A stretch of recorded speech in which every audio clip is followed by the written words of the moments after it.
Calm returns to Kazakhstan after days of violent protests. The president says the situation is stable thanks to Russian-led troops. What will Moscow gain from the intervention? And what happens now to the Kazakh people's calls for political change? This is Inside Story.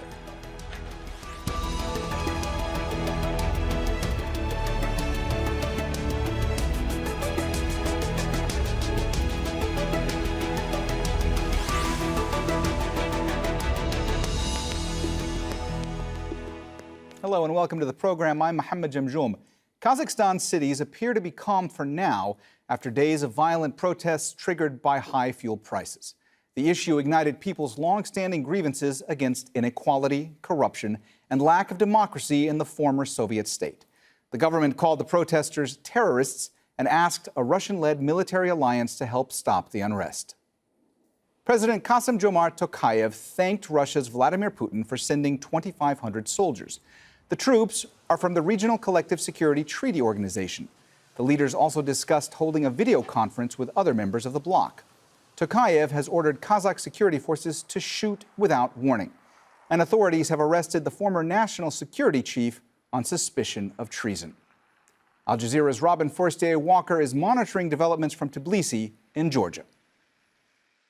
The arrest of Karim Maximov, the head of the security services, is a very significant development in Kazakhstan because Maximov was an associate of the former president, Nursultan Nazarbayev, who is officially Yelbasi, leader of the nation in Kazakhstan, this kind of dual authority that has confused perhaps many Kazakhs over the years since Tokayev came to power. Now it seems that Tokayev is finally purging himself and his government of this old guard, because Nazarbayev is no longer in charge or chairman of the Security Council. This was an important body advising on issues of security to the president. He's gone. His nephew has been also removed from the security services. Maximov is no longer head of the security services, and this cements President Tokayev's grip on the levers of power, all the levers of power in Kazakhstan.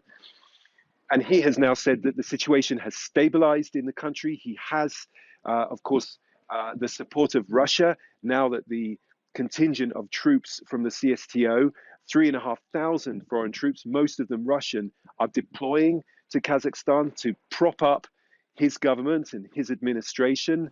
The question now for many Kazakhs will be, what role will they play? How long will they stay? And how much credibility does President Tokayev himself have to have called in this peacekeeping mission led by Russia?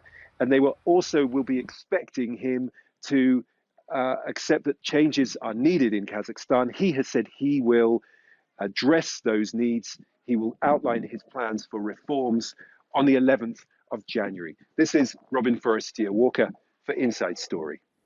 The U.S. is allowing its non-essential consulate staff to leave the city of Almaty, where the biggest protests took place. Secretary of State Antony Blinken added to global calls for calm and questioned Kazakhstan's decision to ask for Russian military help. We are encouraging everyone to find a peaceful resolution and constructive resolution to the situation. When it comes to the CSTO, we have questions about the nature of the request, why it came about. We're seeking to learn more about it. It would seem to me that the Kazakh authorities and government certainly have the capacity to deal appropriately with protests, to do so in a way that respects the rights of protesters while maintaining law and order. So it's not clear why they feel the need for any outside assistance.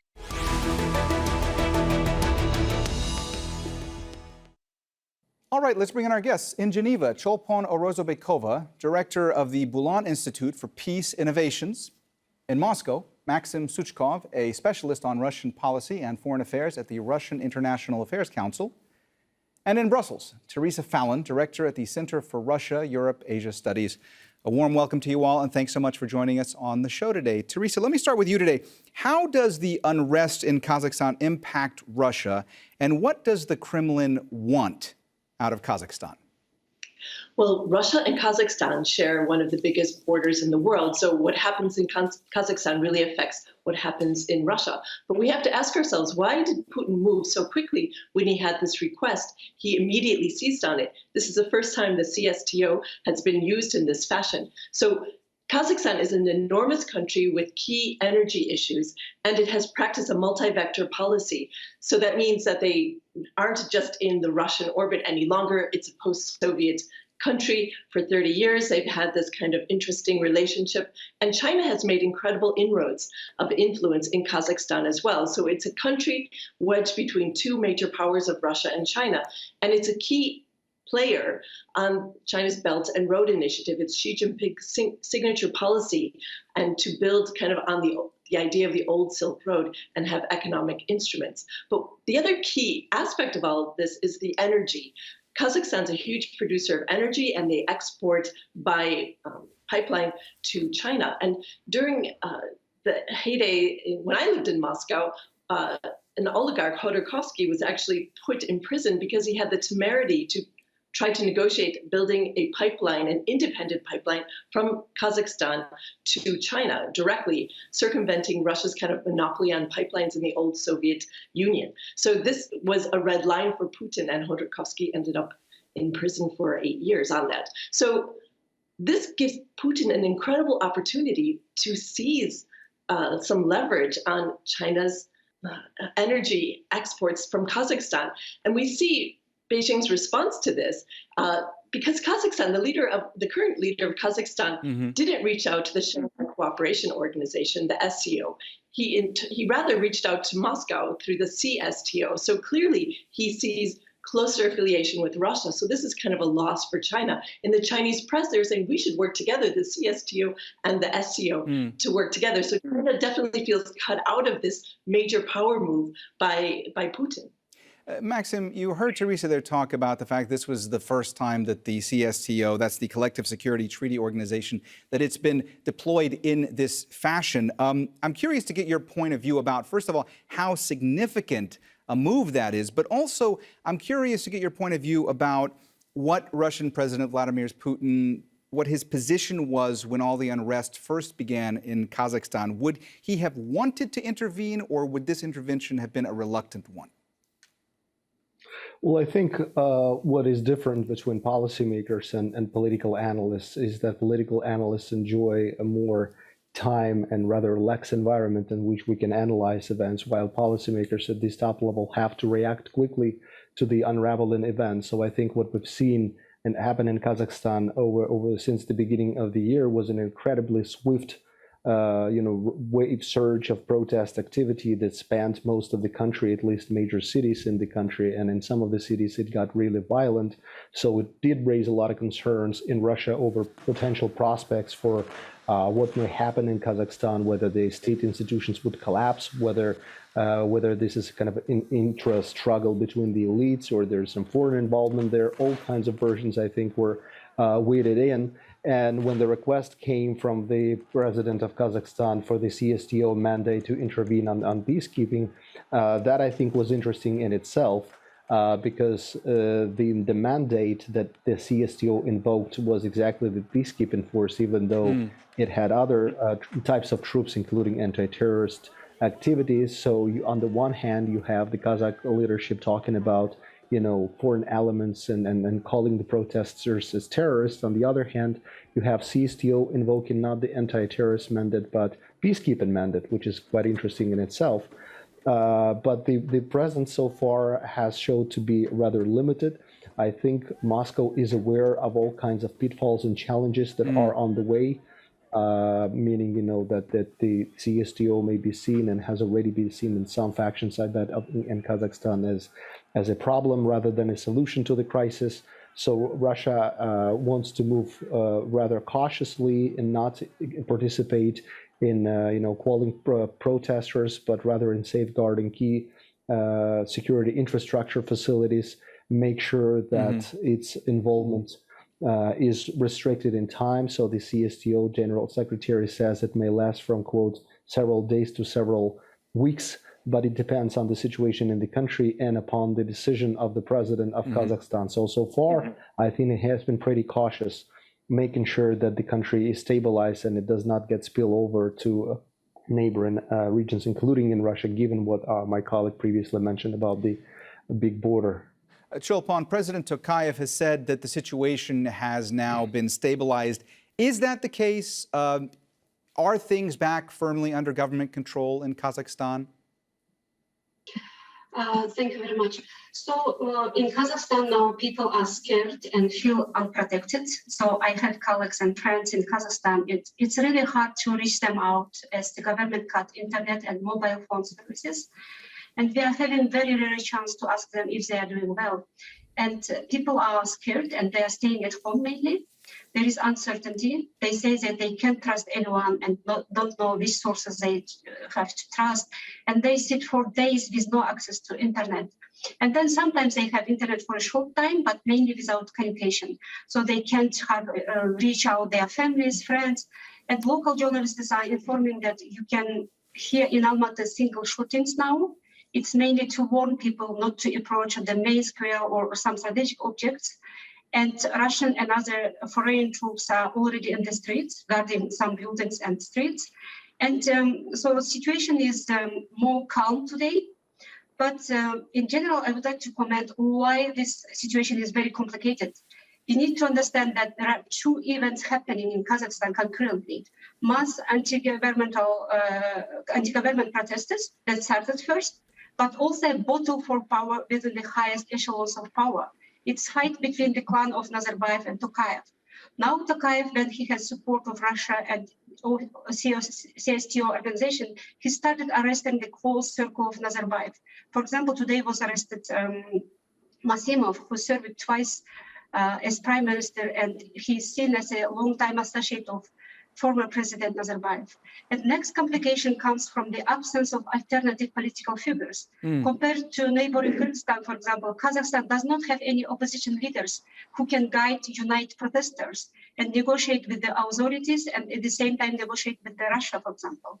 So this is the situation we have today.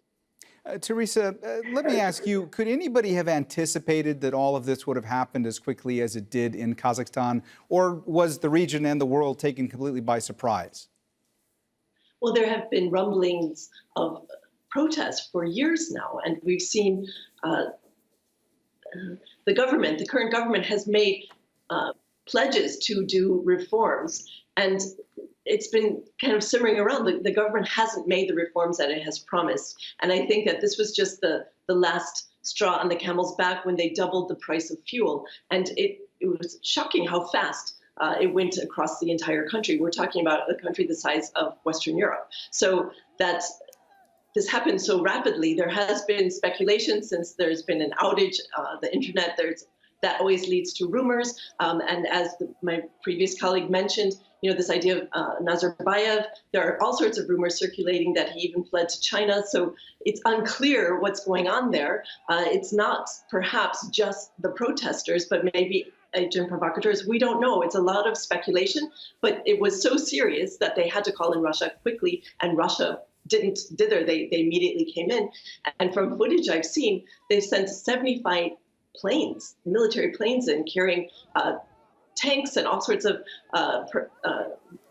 serious defense equipment into the country. So I think that the stakes are very high, and because of this news blackout, we're not really clear of what's happening, but they've been key to try to show the world and possible investors and countries that have already invested in Kazakhstan that they've got a grip on things and that everything is calming down. So that's the key message that they need to get out. Cholpon, let me ask you, the fact that former President Nazarbayev is no longer in charge of the Security Council, the fact that Karim Maximov, who was the former head of Kazakhstan's domestic intelligence agency, was detained on what's being called suspicion of high treason, does this say to you that there is a purge that's being conducted by President Tokayev's people to rid the political elite of the supporters of former President Nazarbayev? Is that what we're seeing play out right now? Initially, ordinary people, they wanted the change of the regime. the only one thing they wanted to reach. But of course, in the second part of the protesters, this kind of clash of clans emerged.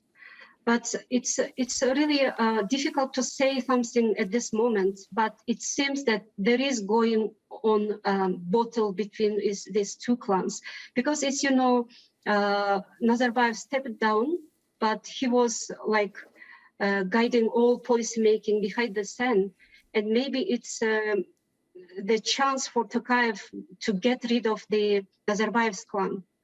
And this factor also very complicates the situation. And as you know, now people, public opinion, for example, was mainly against the militarization of this conflict. Initially, they wanted and continue seeking this change of the regime, that's all. And now people understood that the Kremlin and why this CSTO organization is there. So Russia wants to keep Tokayev in the power, and military intervention turned down people's aspirations for regime change.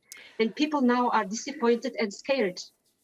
And many inside and outside of Kazakhstan see the placement of foreign troops in the country as sacrificing its sovereignty. And you know, what shocked me, and also many other people were surprised inside Kazakhstan also, how Tokayev's government turned out to be very weak. The government failed to negotiate with own people and take control of the situation. And now Tokayev has taken a very punitive approach, calling people bandits and terrorists. He declared that he ordered to kill without warning. Maxim, U.S. Secretary of State Antony Blinken warned Kazakhstan's government that once Russians are in your house, sometimes it's very difficult to get them to leave. From your perspective, are we going to see Russia continue its presence in Kazakhstan for the long term? Well, first of all, I think that the statement came from the U.S. State Secretary is kind of interesting because, you know, people in Syria, Iraq, and Afghanistan would perhaps have to say a lot about, you know, Americans staying for longer than they were supposed to. But the very perception, you know, apart from what Blinken had to say, the very perception, if we're talking about the people of Kazakhstan, I think of the Russian troop presence is based upon two major sources. One, the Soviet interventions in Hungary and Czechoslovakia back in the day. And the second is the Russian troop presence in the early days of the post-Soviet era in Moldova and Abkhazia and South Ossetia in particular. What I think may be different, and I'm saying maybe because we're still at the early stage of that, what is different is that neither during the Soviet time, the governments of the countries that the Soviets invaded authorized, not invited the Soviet troops, unlike Tokayev did. And in the 1990s, it was Russian-owned involvement. Here, even though everyone understands that CSTO is pretty much a euphemism for Russian military presence, we shouldn't entirely disregard it because there is a lot of political significance that it's a collective Eurasian effort to save one of the key members of the Eurasian Economic Union and of the Eurasian space. That is very important, that the mandate is A, collective, and B, has to be restricted in time. But obviously, I totally can understand from kind of the people's perspective why this may be a problem. And it's very important for the Russians as well to make sure that they're not perceived as an occupying force and are there for very concrete, very limited missions and to bring stability, and then, you know, leave it to the Kazakhs to decide about the democratization and other democratic processes in their country. Theresa, I just want to focus once more on something you brought up in your first answer, which is the importance regionally, politically, economically of Kazakhstan. And I want to talk a bit more about China and get your opinion on how concerned China must be right now, seeing what Russia is doing there, strengthening its hand in a country where China has also been vying for more influence. Exactly. This is a key. If we zoom out a bit and look at the bigger geopolitical picture, everyone's talking about an emerging bipolarity between the US and China. But Russia has shown that it can actually pull other countries, former Soviet states, back into its area of influence. And that is what's happened here. instead of having the multi-vector policy of China, Russia, US, which they have been handling quite well, Kazakhstan wants investment from all these players. They have American oil companies there as well. But now they feel, it appears at these early stages, that they're maybe pulled closer into the Russian orbit. We must keep in mind that of the Kazakh population, it's only about 16 million. 20% of that population is Russian. And so there is some speculation that this concentration of the Russian population in the northern part of Kazakhstan provinces, what is Putin going to ask for in return for keeping the current government in power? And there's some speculation that Putin wants to have part of that, and that's an oil-rich region. So this could be a brilliant move by Putin. He's been sitting back. We always talk about the marriage of convenience between China and Russia and this kind of ambiguous type of deterrence that they have, because everyone is concerned about a Russia-China dragon bear type of approach to the world. You know, this is a massive power. But we're seeing some divisions now between Russia and China. And so I think that this bipolarity is a more complicated world now, with Russia kind of acting in Ukraine, Belarus, Kazakhstan. It's almost Putin's, kind of vision to try to pull together this post-Soviet influence area. We saw with the Eurasian Economic Union, which really didn't have much traction, but now we're seeing he's trying to do that. And I should add that who are you going to call when you're an authoritarian and have problems? People are turning to Putin. We saw this happen in Belarus. We're seeing that now in Kazakhstan. That gives Putin a great leverage. And lastly, it also sends a message. We saw Nazarbayev, it was kind of his retirement plan. And now he's been removed. I mean, it's early days. We don't have all the facts yet. We haven't heard from Nursultan Nazarbayev, but the main city name was turned to Nur-Sultan in his honor, and now Kazakhstan press reports have returned it to its old name. So I think that Nur-Sultan Nazarbayev has fallen out of favor, and the message here is for Putin is, you're not going to be able to retire. Cholpon, from your perspective, what happens now? What happens going forward with Kazakh people's calls for political change? I think long-held grievances will have consequences in several years anyway, because Tokayev used this chance and got support from foreign troops. But Kazakh people will continue demanding the change, I think. And it's impossible just ignore grievances of people for many years. Maybe it might be several years, but anyway, the change should come, I think. People have a right to get rid of corruption and the corrupted elites, and they have a right to freedom. And I think, I hope that Kazakhstani people, these aspirations will come true one day. Maxim, you've spoken in some of your previous answers about what a difficult line this will be for Russia to walk when it comes to their presence in Kazakhstan. I want to ask you more specifically, what are some of the potential drawbacks when it comes to Russia's involvement in Kazakhstan? Well, I mean, any crisis, especially the one that Russia has been involved in, is both a challenge and opportunity for Moscow. And I think right now there is a very reason and desire in the Kremlin to make sure that Russia extracts more benefits for itself in this particular situation than faces challenges. I think there are important lessons, of course, from what's going on in Kazakhstan for Russia's own power transition in 2024. We also have to make sure that we're seeing right now, and that's very important for the future of Kazakh-Russian relations. Tokayev will be almost 79 by the time of the next presidential cycle, so perhaps he's not there to stay for a long time, but still very important. The drawbacks, as I mentioned, to make sure that the Russian presence is not perceived by the Kazakh people as an occupying force. And I have to say that it's not just all the people in Kazakhstan are against Tokayev and against the Russians. many look at the Russian and CSTO presence as a stabilizing force. So that's important, I think, for the Moscow to ensure that the image maintains, to make sure that Russia is not participating in fighting military protesters.